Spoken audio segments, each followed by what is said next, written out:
N-words, Islamic terrorism, blackface, diversity of people, there's a chink in the Clips armor, like where Washington Redskins. affirmative action.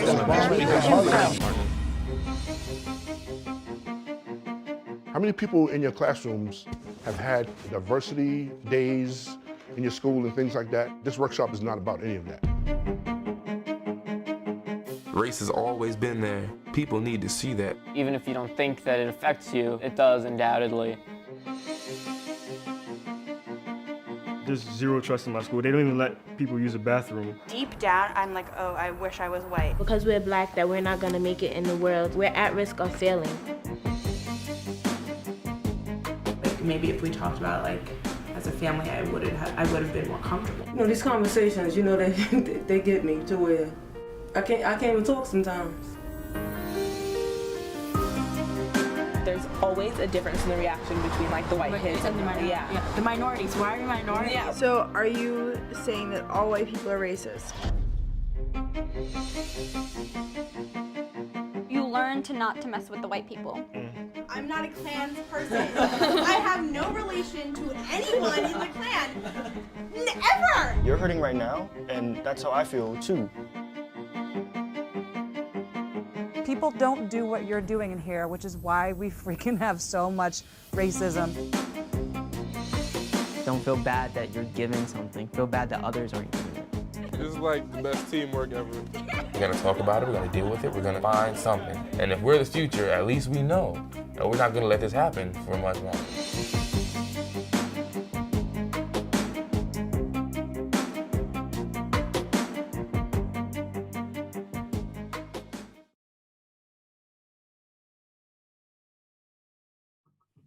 Hi, thank you. Welcome. Thank you for joining us. We just finished a very, very powerful film, and we have the amazing pleasure of having both the director and the producer here with us. If you missed the beginning of the film, I'll introduce myself again. I'm Kydra Jacobs, and I work with the CTC, which stands for the Community That Cares Coalition. And we have Amy McMahon here with us. I'll let Amy introduce herself. Yeah, I own Mesa Verde in downtown Greenfield, and Andre and I actually went to college together at a historically white college. That's what I'm calling it now. And so I guess we'll kick it over to Andre. Andre, if you'd like to introduce yourself. Yeah, I'm Andre Robert Lee. I went to college with Amy, and I'm the producer on the film we just watched. My turn. And hi, everyone. I'm Catherine Wigginton Green, and I directed the film. So we can dive into just the basics. I mean, this is such a poignant piece of work that I think really speaks to so many different levels. I know me personally, I was a youth that went to a predominantly white school, and so I have my own views. But what was it exactly that brought about, I know, Andre, you spoke in the beginning, but how did the collaboration happen, and how did you come to think that this was going to be something that worked for such a great and big audience?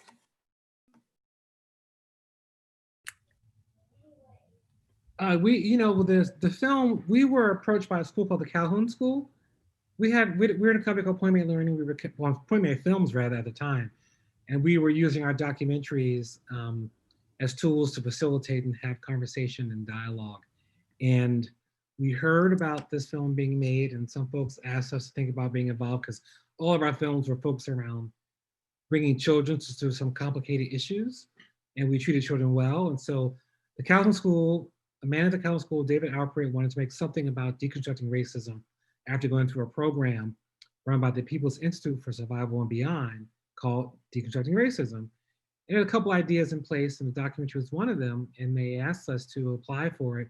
We applied, made it, put it out, and we started filming it for high school students, which we had planned for initially, but it began to expand, and we saw adults watching going, if kids can do this, maybe I can also. And that's how the conversation grew. I mean, to be honest, that's exactly what I thought when I started shopping this film around. I know Amy had brought it to our attention, and it just hit so many people that we really thought that as a community screening, it could really begin a lot of good conversations, especially at such a poignant time in history. Catherine, I want to ask a personal question from myself. As a white woman, what was it that brought you to this work and this film in particular? Thanks for that question. I have been asked that a lot. I've asked myself that a lot. And, it's hard to actually pinpoint anything, one thing, right? I would say it's been sort of a lifelong journey, and it might sound a little like woo-woo to some people, but it has always felt sort of like a calling. I had a few sort of touch points throughout my youth and adolescence and then in adulthood that kind of led me toward this path. And, beginning with starting out at a all-white Catholic elementary school and then switching to public school where it was much more racially diverse. I grew up in Denver, Colorado. And I remember moments where I would come home from school and I was having so much fun in this new school. Like I was just, I don't know, it was a better fit for me. And the kids at that school were much nicer to me than the ones at my other school, at the private school I had attended. And, I learned how to double Dutch, and I would come home and be talking about all this fun stuff that I did on the playground with my friends. And I remember my parents thinking my friends' names were funny.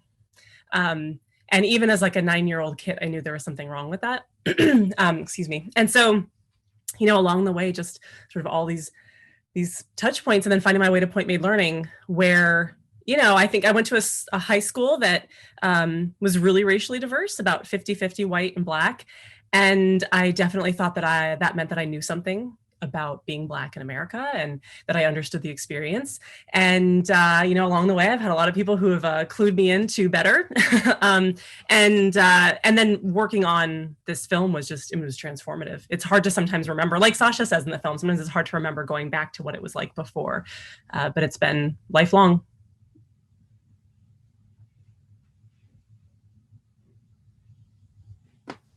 Amy, do you have any questions?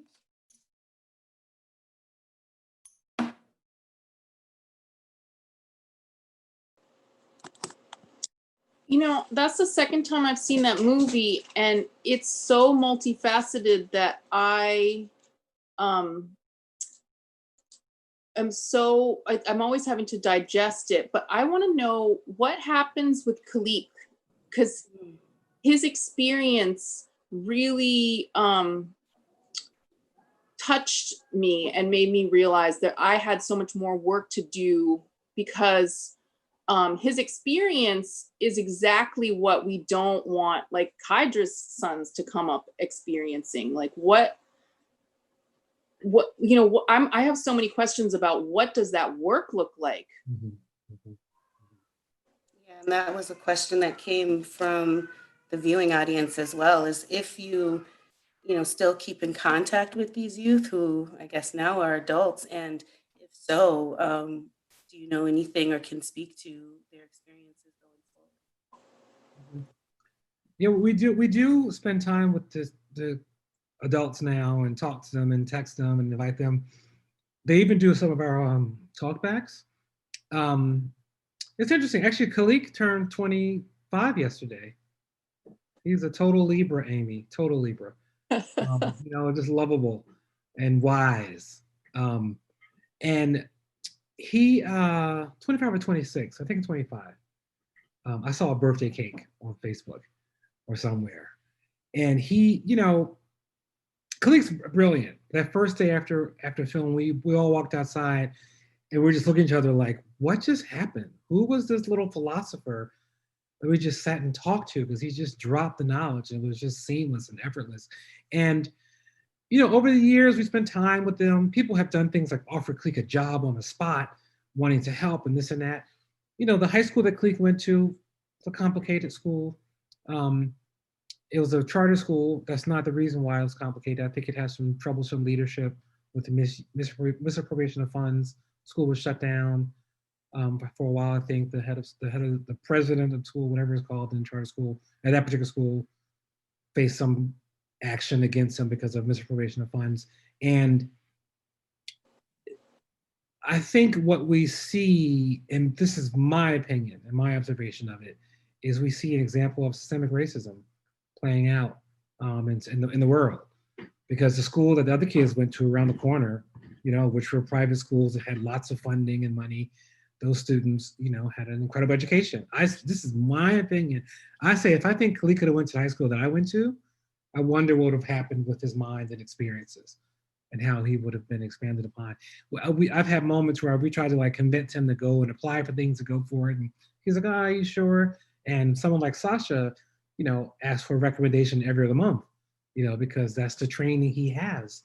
And that's how he's been brought up. So I think it's, for me, it goes into a space of what we're seeing in this, what we're seeing happening based on racism in America. Khalid is doing fine. He's a carpenter, got certified as a carpenter, went to Job Corps, went to college for a little while. It wasn't the right place for him, wasn't the right career. I think he said the wisest thing. He's like, I'm wasting my money and their money. And he got out, which I think was really brilliant, you know, and has followed his path. And he's doing fine, living with his lady. They got a cat recently. I stalk him constantly and say in his life. I know he's sick of me, but that's all right. I'll keep doing that. But Khalid's doing just fine. And I do wonder what his education life could have been like with a different experience.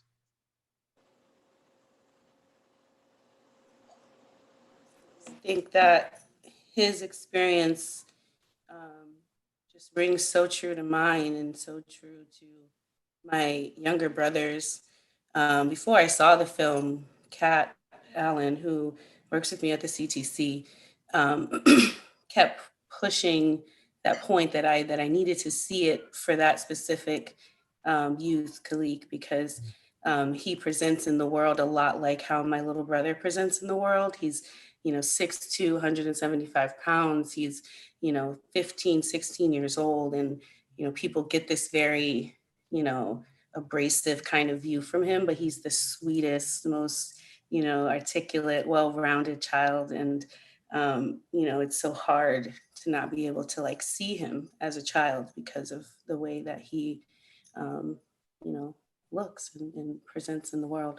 So it was really great to see that. And it was really great to be able to have the opportunity for other youth like that to be able to see someone have those conversations. And like you said, he was such a philosopher. I mean, I wrote down what he had said about the N-word because, excuse me, I had never heard it put so beautifully and so powerfully that I was like, oh yeah, I'm going to have to definitely use that again.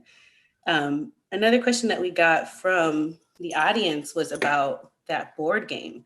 The minute that it came on the screen, I mean, Facebook just lit up. Like, where is it? How can we find it? Where did it come from? So if you want to give a little background about it, Catherine, I think a lot of people would be very appreciative. Yeah, I'll tell sort of how it came to us, and then Andre has a good little detail to add. When we were making the film, we knew we wanted to document an experience that these young people were going through. They were going to go through this year-long series of workshops. We didn't always quite know what the workshops were going to be. So we were working together with folks at the school and other educators on how to put together a program that we could document so we could watch these kids learn. And my best friend from college was had just finished getting her PhD in cross-cultural psychology at the University of Michigan.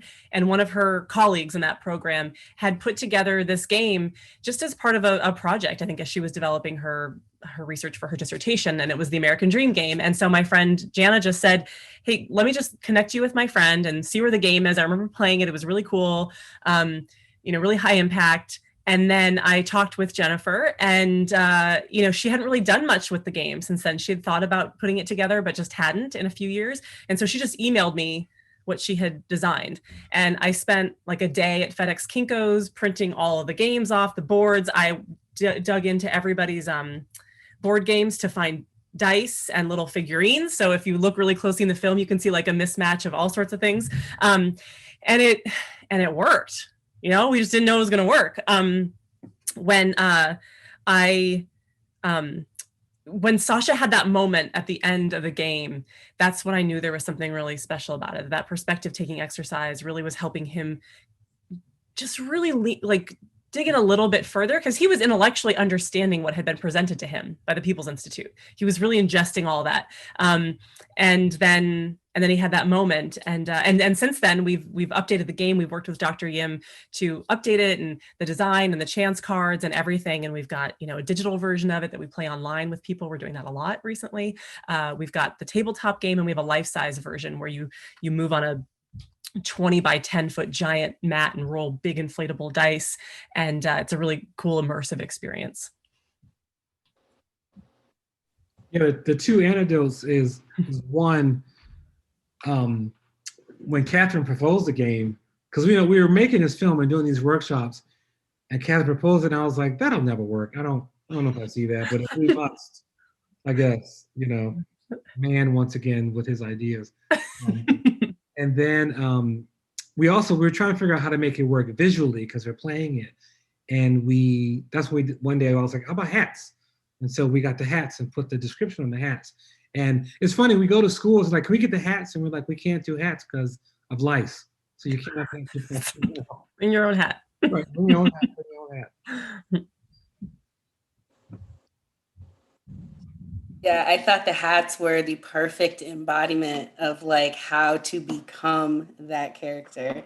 And it was so great to see like the people who are typically the ones that are kind of disenfranchised by the community, how they then step into this role like, that's me. Like, I'm stepping forward, because it is such this empowering feeling to be able to say, like, I'm going to be a white man for the day and see what that brings me and see, and so it's so great to be able to have that visualization for youth. I know that I'm getting a lot of questions about programming as far as, point made learning and how you guys interact with high school students or youth programs now, and if that is something that people can tap into, or is there a way that people can get these resources?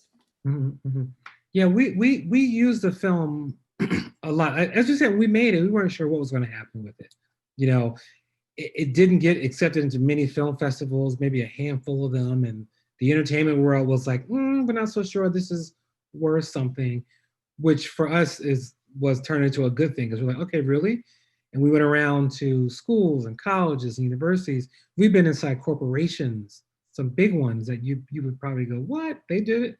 If we said their names. And in terms of it being in schools, like we're ready. That's why we made it. And we didn't realize how big of it would be. Our company went from Point Made Films to Point Made Learning, because we're consulting so much. There's not time, sadly, to make more films and projects.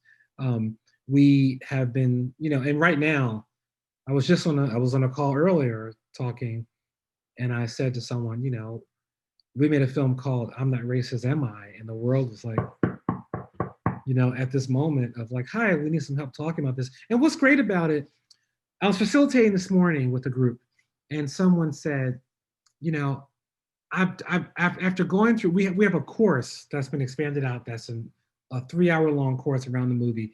The movie's broken down into 8 different modules. It's called Look Deeper Race.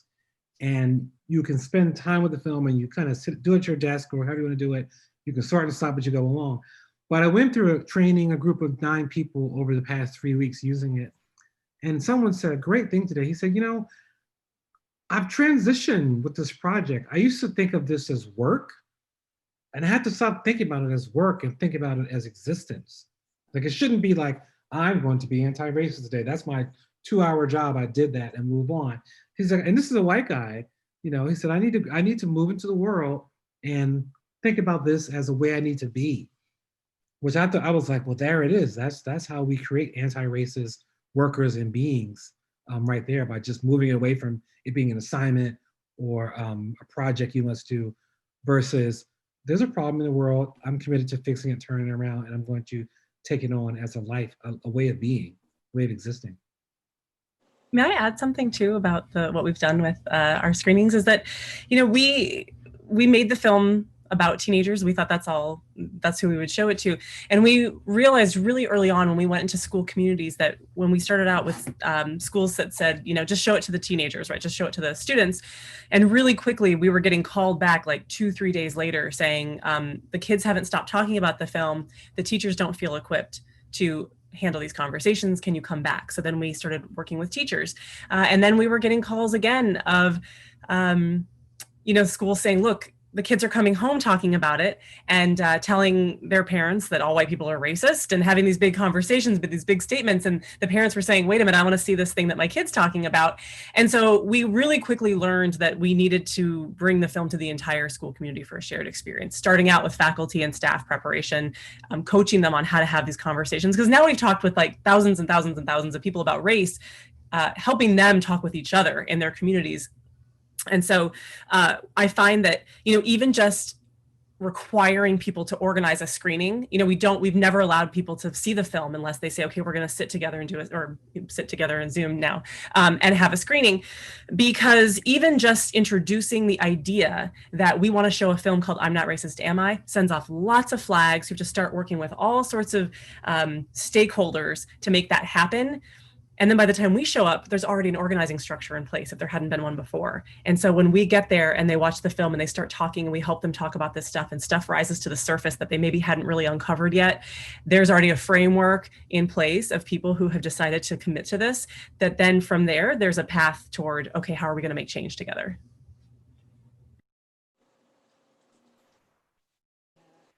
Yeah, and I want to give a shout out to that book Cast by Isabel Wilkerson, because I just finished it and I think of myself as being pretty educated, and it really helped me completely rehaul American history in my mind, because, I think that moment in the movie where they talk about, well, is racism somebody just being mean to you?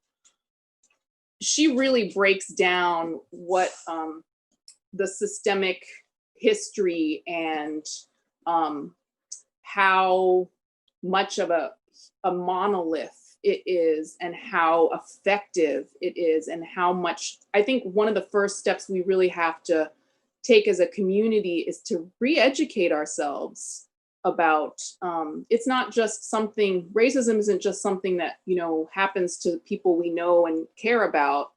It's our history.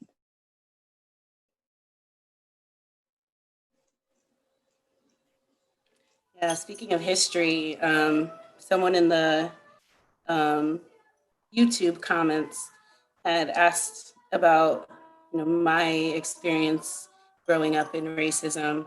And I guess my biggest experiences that I have were in school, because I did, I had my mom and my sisters growing up who were Black with me, but they were also the only ones who were Black with me in school. If I didn't have one of my sisters in school with me, I was the only Black kid for a long time until I got to high school. And when I got to high school, I went to a predominantly Black school. And then when I got there, I was too white, if that makes sense.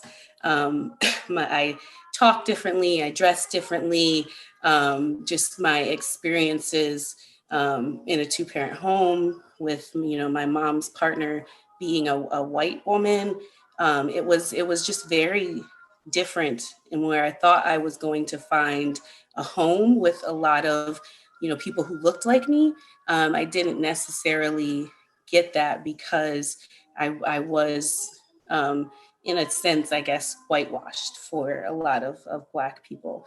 And so when these types of films, especially the other film that you were talking about, Prep School Negro, if I'm saying that right, that's kind of like what was my experience, was being in, very upper middle class type of schools with all white teachers, all white students, and just having to deal with being a dark-skinned presenting Black person. I remember when I moved to Maine for a year, I was on the bus with this other girl who was obviously, to me, she was half Black and half white. But when I said that to her, I asked her, like, which one of your parents is Black? She said, oh, I'm not Black. And I was like, yes, you are. Like, I can see you. But she was very, very light skinned, very, very fair skinned with very long curly hair and light eyes. And she had Black features. So I knew what Black features were with, cheekbones and nose and full lips. And so I was like, no, you are, like, you're, one of your parents has to be Black. And she's like, no, I'm not Black. I'm not Black. And I knew that she was passing in Maine, which is a very racist place. So she couldn't really accept that part of her. And I just remember feeling so sad for her because we were always taught to be very proud to be Black, no matter what the world told us. Like, we stood very tall in our Blackness. And I just felt like she just was missing out on so much. And like that always stuck with me. And I remember I was probably like in third grade, but it really was a strong, like, visceral feeling of being like, wow, maybe she doesn't have any type of representation or anybody to look to. So I was always grateful to have that with my mom and my sisters and my brothers and my family, just being, Black and proud and always showing that. Amy, did you want to speak to your experience growing up? Yeah, my mom was born in Vietnam in 1931. So I was very much in a, I have two sisters who are 100% Chinese from her previous marriage. So I kind of grew up in a bubble of very broken English. And we lived in Boston while my dad was pursuing his master's at MIT. And so I would, let's just be like making Chinese food and like hanging out. And then he would come home and he was violent. So my experience was really of like living in this like wonderful bubble of like Asian womanhood. And then like the white dude would come home and he was like scary. And so, I went to schools that were very predominantly white. But I was very sheltered in this, like Chinese, my mom wouldn't let me sleep over at people's houses because she was like, we don't know what the father's going to do when you're sleeping. And I was like 7. I'm like, what are you talking about? Like, she just was like not with it.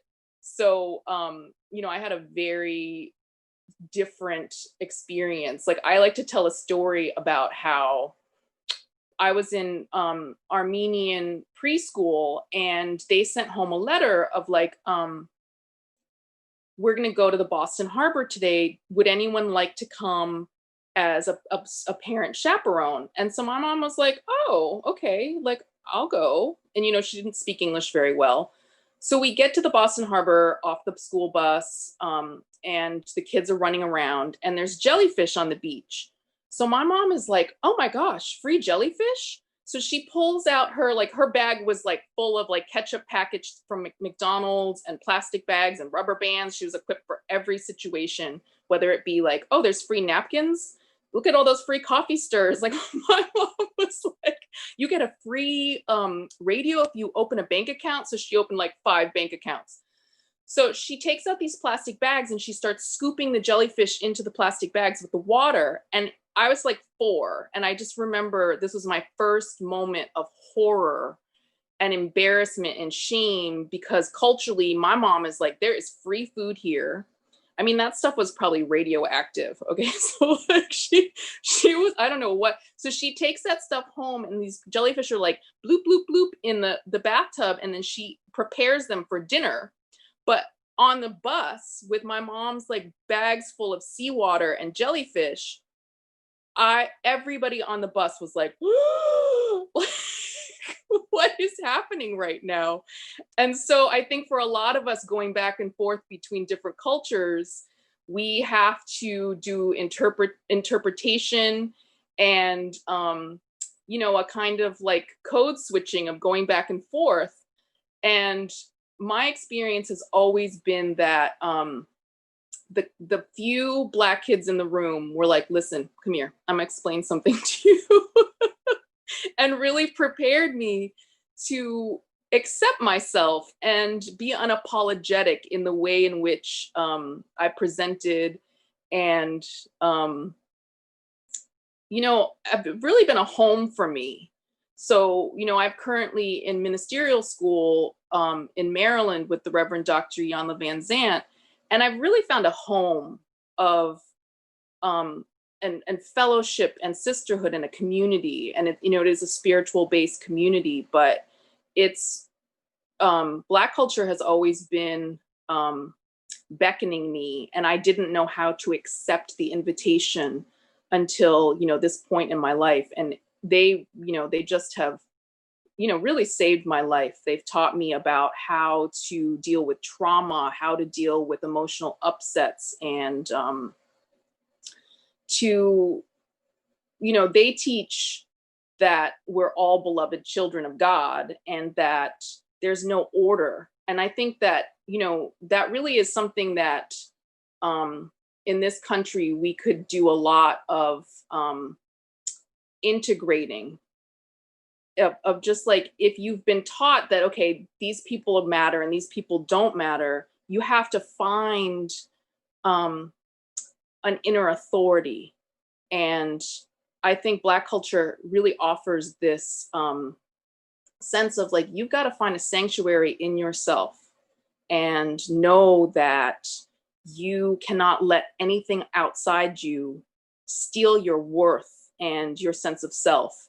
And so it's funny that, you know, I'm going off to Maryland to have this experience to me because I grew up across the river in Potomac, the Potomac River in Virginia. But like, you know, I regularly head back. I probably like, you know, 20, 30 miles from where I grew up and have this whole different experience because the neighborhoods and schools I went to were so predominantly white. And really, you know, it's just like a river or like an avenue, right, that separates us. But it's a lot of times I think the people of light skin, the less melanated people don't realize that the experience that we need to have is actually across that avenue or that river. It's not the opposite, which is, I think, the way that, you know, we were raised to think. I'll jump in here, and it's really interesting. I've known Amy. We met like probably the first week of freshman year of college, was it or so, and had all kinds of conversations. And I remember you telling me stories about your mother, about those stories and the connection. And to take it back to what Kadra shared, you know, this notion of the constant search for self and belonging is great. And to even bring it back to what you, because I'm right now reading Isabel Wilkerson's book on caste, and it's really powerful. You know, we were in a session earlier and someone said, which definition of racism do you like better? Is it the first one that's in the movie, or is it what Ibram X. Kendi talks about? And I push back, it's like, it's pointless to debate which is better. And you need to read Isabel Wilkerson's book because it'll just change everything, you know? And I think the constant moving forward, I'm sorry, I just told Rosa, did I get it? Is it Kydra or Kadra? That's right. Kydra. Kydra, darn it. Forgive me. Names are important. Gotta get them right. Thank you. Just this constant journey and exploration of where people are. And I think you see that in the film. I'm bringing us back to the film. Because in the film, these kids are just teenagers trying to find their way. And think about who we were, Amy, when we first met. We know who the heck we were. We're trying to find our way. And this journey of exploration is a really long one. And something that one of the kids said at a screening once is so powerful, I think connects back to the conversation we're having. And actually it was Emma who went to Smith, who was living up in your area for college.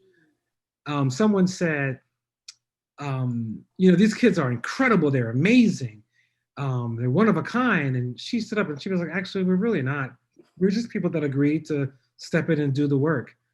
And I think that's such a great commentary on what it takes to step into this, because we can be so stuck in ourselves and the like. And that's how racism likes that we're confused and don't know what we're doing and running in circles and asking which definition is right and fighting each other. You said I am, you said, versus saying like, wait a minute, this is a bigger issue that we all have to face together and become part of that community and oneness that you referenced, Amy. And Kydra, that young woman who you grew up with, is clearly informed by people not wanting to have her to have pride in who she is and what she knows. And that's part of our mission, is to get people back on that path to getting back connected with themselves, and then therefore joining in the anti-racist fight. I think one of the things that you said, Amy, that really brought me back to the film was that, you know, you felt like you found this home with, you know, the Black culture. And I feel like that was the story for so many of the non-Black students, was that, you know, growing up in such a diverse place like New York and going to so many different types of schools, the one place that always felt welcoming was the culture. And that's synonymous on so many levels right now, like where we are in 2020, and just how big culture has become for Black people, and the resilience of culture and how we continue to move no matter what it is that holds us down. And I think that's what was the biggest thing with my mother, was trying to teach us that it doesn't matter what people say or feel about you, like you're here in this space with people who love you and care about you.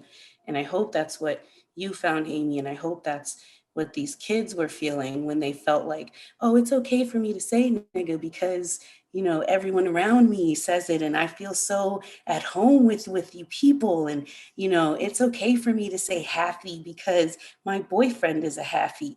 The first minute that she said that, I felt this like, yeah. And I'm sure that it resonated around everybody who was watching.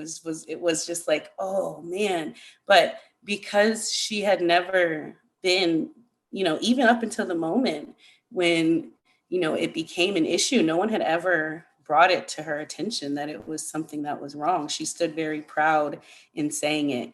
And I think that's the conversation around the N-word as well, is like, nobody is having these really deep conversations. Some people feel like you shouldn't say it. Some people feel like you shouldn't. And, you know, nobody's diving in.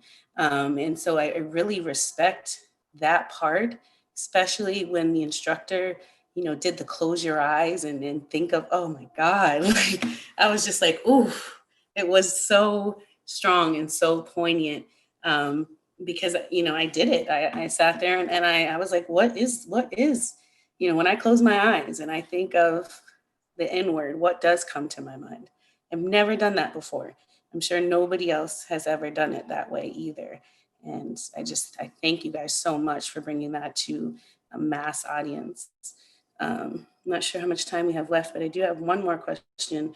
And that's just about, when you are doing this work and you guys are out in the community, what do you find is your biggest adversary, or what do you find is your biggest point of contention when dealing with people who are, you know, with well intention trying to do the work, but still have so many parts of them that are still unhealed or still dealing in trauma?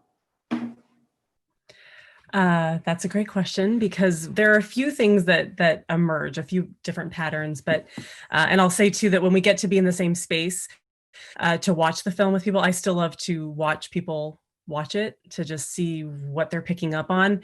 And sometimes, I mean, everyone's different, but we can predict a little bit how the conversation is going to go based on what the room's during what the room is doing during certain moments of the film. You know, we have, if you could hear a pin drop, the moment that they say that all white people are racist, you know, we buckle up, right? People are very uncomfortable. And we can tell that maybe the power analysis in particular, is new. So that's a different kind of conversation we have. We welcome all of it. I would say that another thing that really happens, and I would say the aspect that has been one of the more just challenging pieces for us, or at least for me, is that whenever we show the film in a certain region, right? We've been to every region of the US, and when we were up in the Northeast, whether it's Massachusetts, New York, New Hampshire, inevitably someone will raise their hand toward the end of our talk back and say, you know, we get it here, but what's it like when you show it down south where people are actually racist? And then we'll show it in the South, and people there will say, what's it like when you showed up north where they're actually racist? And, you know, what we've realized is that the racists are always somewhere else and someone else. And so that's been a really challenging thing. I would say that's the adversary. And actually Martin Luther King Jr. talked about this, right? Of just sort of this idea of being, you know, thinking that we're on the right side of things, liberal, the good intentions are a great place to start. And then where are we not seeing where we're actually perpetuating these systems because we think that we're just really good people and that's enough. And so that's what I find is, you know, we've certainly had some really ugly types of screenings where it gets really hard and people really push back, and we've been called names and racial epithets and things like that. And that's a challenge in and of itself. But I would say that one of the more frustrating things is when we're trying to really go deeper with a community where everybody thinks that they know everything about this already. And I'll jump in and say, and tie this into something that I heard was a question in the Q&A section, in the chat section, this whole notion of not seeing color. You know, I think that we see all kinds of people, and the thing I see the most is folks being afraid of even engaging and starting. We go so many places and adults are like, we can't show this in school, it's gonna cause them so much drama and trouble. And the kids are like, oh yeah, let's dig in. And it's the adults who are nervous about it. And whenever I hear somebody say, I don't see color, I'm just like, well, look at me and you'll see it. You know, like it's pretty straightforward. I get the idea and the notion, and it's a good idea to not recognize and see it, but it's a chance to run away from the work that Catherine just described, the work that both of you two, Kydra and Amy, have both described of doing, of really taking an introspective journey and trying to understand and figure things out, you know. And so, you know, it's a bit of a pop reference, but I think it's pretty relevant. Just this past weekend on SNL, you know, in our group, we share with each other and send things around to like, look at this reference point. They had this really funny skit about this guy who had the 5-hour empathy bottle. It was a bottle of like 5-hour power, but it was 5-hour empathy. Understand right away structural racism, what it's like to be. And the guy was like, oh, I'll totally take it.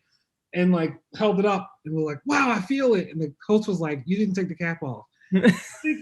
It's funny, but what it was saying was like, people are like, yes, I'm down for this. I'm ready. I don't want to do the hard work because it sounds scary. And I don't know what to do. And I may find that I'm wrong, or I may, folks fear that it's a zero-sum game, you know, or folks fear they won't know what to do, or they'll be considered racist or bad or terrible. And I always, what we do, this is what we do. We don't push people, we don't pull people, we walk with them. And everyone is at a different place. Every time we go into community, we accept where people are, you know, and some folks need the intro level course, some folks need the postgraduate school course, and we can do all of that, and we embrace it. I have to do a mini shout out before we go to talk about some crazy connections in the film. I don't even know if Amy knows all of this. So Amy and I went to the same college in Connecticut, and so did Martha from the movie. Martha went there after us, and also Liza, who facilitates the last conversation where Martha and Terrence go at it. She also went to Conn College, you know. So a lot happened in London, Connecticut to get us all here today. It's kind of powerful because I just have to really express some. I'm not wrapping up. I wanted to say this to get it in, to express some deep gratitude, because Amy's been one of my favorite minds. We met and just had a meeting on the minds and just had great conversation and challenging conversation. And probably a year or two we weren't speaking, you know, but we the growth and the process to become who you are in life's journey is a really powerful and beautiful experience. So I just wanted to really express it, because I know she told me we got to bring this up here, and here we are tonight having this conversation. So thank you, Amy, for being that for us, and also being open to constantly grow and change. I think both of us have been so many different people in the lives where we've known each other. And Yeah. that is the process and the journey.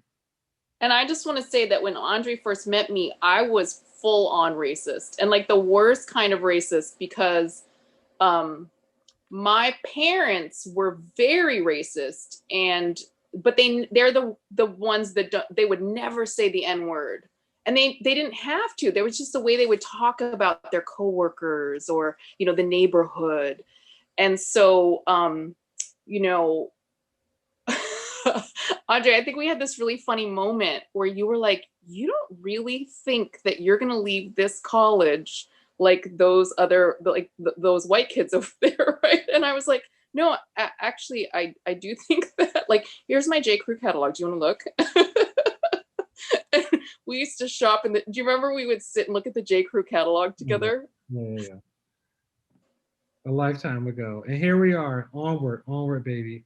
On we go. That's amazing. I am so happy to be a part of that moment. I think that's what I was just thinking about was, oh gosh, I think I wrote her name down somewhere. I'm sorry, the Asian girl. Anna. So I was just thinking something about her and her experience and how she just felt so out of place. And I just identified so strongly with that feeling for her and how she just couldn't grasp her own identity. And even if it wasn't Asian, because I did a podcast with GCTV, and one of the episodes was the secret identity of the white male. And we had this gentleman who was adopted from a white family. And so when she had said that if she hadn't looked into a mirror, she wouldn't know that she wasn't white, he had that same experience. And I think the most poignant part that came from that podcast was that it was okay for him to not see himself as Asian. Like for him, it was okay because he was brought up in America. He may have been adopted out of Asia, but he himself just saw himself as an American. And so it wasn't until middle school when some teacher of his had pulled the class as far as like white something, I can't remember the question, and he raised his hand like he was a white kid, and everybody was like, you're not white. And he went home to his parents and asked them like, am I white? Like, am I not like you guys? And I just thought about that with her, because I was like, wow, that experience is not just, when he said it to me, I was like, wait a minute, how did you not know that you weren't white for 8 years? Like, how do you just not? And so when she said, if I had never looked in a mirror, I would not have known that I wasn't white. I was like, oh, because to us, like, children don't see color, you know what I mean? Like, that is a real thing for, some people, and so I wanted to just call that out, because people say that all the time. Oh, I don't see color. I don't see color. But that was a very strong moment for me when he said like he did not know that he wasn't white. And I was like, how many other people might feel that way as kids growing up in these situations where they don't have any type of representation of themselves or their culture or even what they want to be. Eventually, he just decided, I'm going to be American, and that was okay for him. And so I wanted to share that on our last moment. Yeah. We made a film on transracial adoption as well before Andre's film Prep School Negro, and that was something that we heard commented. What you're talking about, Kydra, just really speaks so much to the power of white supremacy and the dominant culture, that if it's not interrupted, you can have kids growing up thinking that they're white because just the world all around us is, and trying to assimilate to that, and how that can be so harmful. So thanks for sharing that. Yeah, because when you gave that talk at Northfield Mount Hermon with the Prep School Negro, you talked about psychological homelessness. And I just remember like, oh my gosh, I live in a park in a tent in my mind. Yeah, that term is a term that the folks who work with us on the Preps with Negro, they gave us that phrase. Hey, doggy. They gave us that phrase to talk about that notion of when you go out, you lose a connection with home, because we all grow up and become different from our families. But oftentimes for people of color, especially going to environments that are extremely different than what you've grown up and known for so long, you often feel that you lose the notion of like, where's my home? I don't fit into this community that's majority of society that feels very different from me. And I go home because I'm acting different music, different clothes, different tastes in food. I don't fit in there anymore. And this notion of where is your space? First time I heard that phrase, I was moved so deeply. I just talked to the filmmakers. I mean, the people who said that not so long ago, 2 psychologists based in Oakland, California, who really brought that forward and we're trying to give people a voice to talk about this experience. With this final question, I just want to ask for myself and for other people doing this work. Andre, how are you taking care of yourself, and how are you taking time out to make sure that your mental process and your physical process are able to still stand and do this work?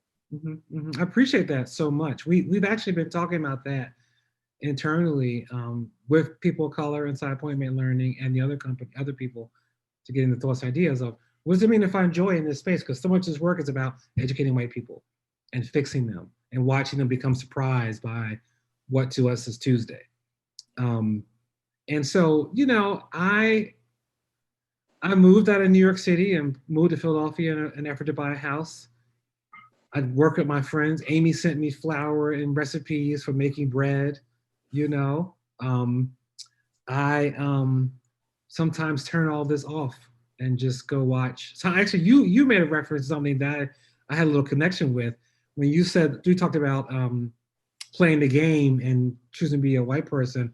I immediately thought of Lovecraft. I was like, ooh, you just made a Lovecraft country connection, which I never ever thought about. I'm gonna start using that. This is a game similar to Lovecraft Country, but I say that because I find ways. I read a lot, and I love watching movies and TV. I wish I could do more hanging out with friends right now, but that's not really a thing. But honestly, leaving New York City was a big step in that direction for me. And I love New York. I didn't leave angry.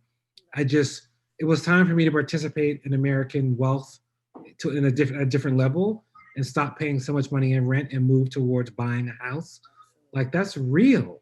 That's very real. I was afraid to do that. I thought, I'm not going to get approved. I had this phrase, another one from our college gave to us, this whole notion of poverty consciousness. Yeah. And I had to find a way to fight poverty consciousness and believe that I can participate at a level and deserve to be treated equally. And like, so it ranges from little small things I do where I'll just blast a song from the 80s and dance around the house to reading and experiencing. And I often also will say this, I'm built a little differently. You know, this work, some people are like, I don't see how you can do this. This is exhausting. And I'm actually energized by this. You know, I know we were talking at the beginning of this, that some folks were saying some foolishness in the chat. And I'm like, good, bring it on. Let's have that exposed out there. Instead of you sitting in a room thinking it, type it and let the world respond and show you some other ways of thinking. So I have lots of ways to find that joy. And it's funny because if you asked me that a year ago, I think I would say, you know, and now I'm really on a path and an effort to, you know, move to a new space and take care of myself. So thank you for that question. I really appreciate that. And I hope people really hear that you asked that question and they really consider it, because it's very important in this space, because this can be really traumatizing and debilitating if you let the wall of fear fall on you. Thank you. Thank you so much. I want to just say same to so many things that you just said.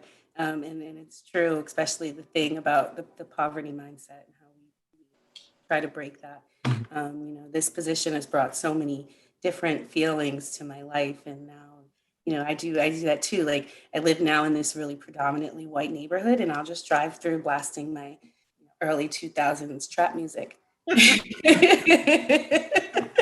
people are like, what is that? What is going on? I'm like, oh, it's just taking over your neighborhood with all my Black children. So I thank you guys so much. I really do appreciate you guys being here. I really hope that we will continue to work with you guys. I want to bring as many of these films to Franklin County as possible. So I hope this will not be the last time that we see you, but I appreciate this very, very great movie conversation and just the sharing that has gone on tonight. I am very, very, I think it was well needed for myself, everyone on the call, and everybody else who tuned in. So I just really appreciate you all. Excellent. Thank you so much. Thank you. Thanks for doing this.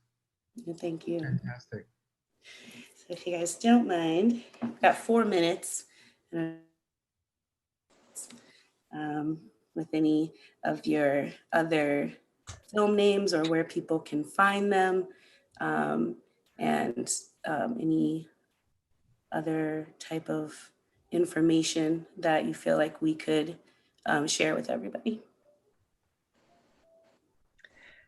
So I think you're asking for, you cut out. I'm sorry, I think my computer is dying, honestly, but I was just saying if you wanted to share with everybody any other film names or information on where they can find other films and be a part of personal viewings before we can put together another. And someone else is asking, where can they make donations? So if you want to plug now. Thank you for that. And thank you for asking about donations. We have, I think one of the best things that anyone could do is actually watch that online course that Andre mentioned, Look Deeper Race. So it's at pointmadelearning.com/lookdeeperrace. We've split the film up into episodic chapters, and we have surrounded it with lessons and exercises that give you a much more in-depth and nuanced dive into the film's subject matter, much more than we can ever do in a talk back after the screening. So highly recommended. And honestly, if you have just even one person in your life that you would share it with, that would be great too. You'd be so amazed by how people want to just keep talking about this stuff once they kind of start to dip their toe in and dig in. And then of course the game, so that you can find it on our website as well. And I mean, Andre has a film that's out that I think people should know about. See, this is what it's about, having good teammates. Catherine is my work wife, which is kind of funny. I have 2 films actually coming. One that Catherine referenced is called Virtually Free. It's about incarcerated teens that are released from prison cells in Richmond, Virginia. They come into a gallery downtown Richmond and make art that's used to fight against recidivism. So they're educating police officers, community folks, and I like to really dig into the experience of young people in prison. Children should not be in prison. They really should not. And then another film that's coming that's not even out yet. It's about at least civil rights tours through the South. And our last 2 tours, we took a film crew. We took 1 week we did junior high school students. The second week we did with older seniors who were Nation magazine readers, 65 and up crowd. And we are sewing together a story to talk about what it means to dig deeper into our American history. That doesn't have a title yet, so that's still coming. But Virtually Free is the one about incarcerated youth, and the Civil Rights Trip film is coming. Thank you so much for that. I know I'll personally be plugging a lot more of your work. We at CTC are going to be stepping into a project called Advancing Racial Justice in Schools. This was our first real step into it, and I think it was a great beginning. And so I'll hope to, I definitely will be taking that course. Guys, definitely going to make that a part of my personal training as well as my work training. Also, the Communities That Care Coalition's full coalition meeting, we will be doing not only a digression of this personal movie, like how we've felt about it in our own discussion, but I'm hosting a skit called Shit White People Say. And I think it should go over well. So anybody who's here and wants to join CTC for that, it's Thursday. So if you are a part of a coalition and want to be seen, heard, and a part of further discussions, please reach out to me in my inbox. And I think we'll call it an evening for tonight. I really, really appreciate you all, and hope to see all of your faces moving forward. Thank you so much for having us. And thanks to everyone who watched and stayed for the discussion.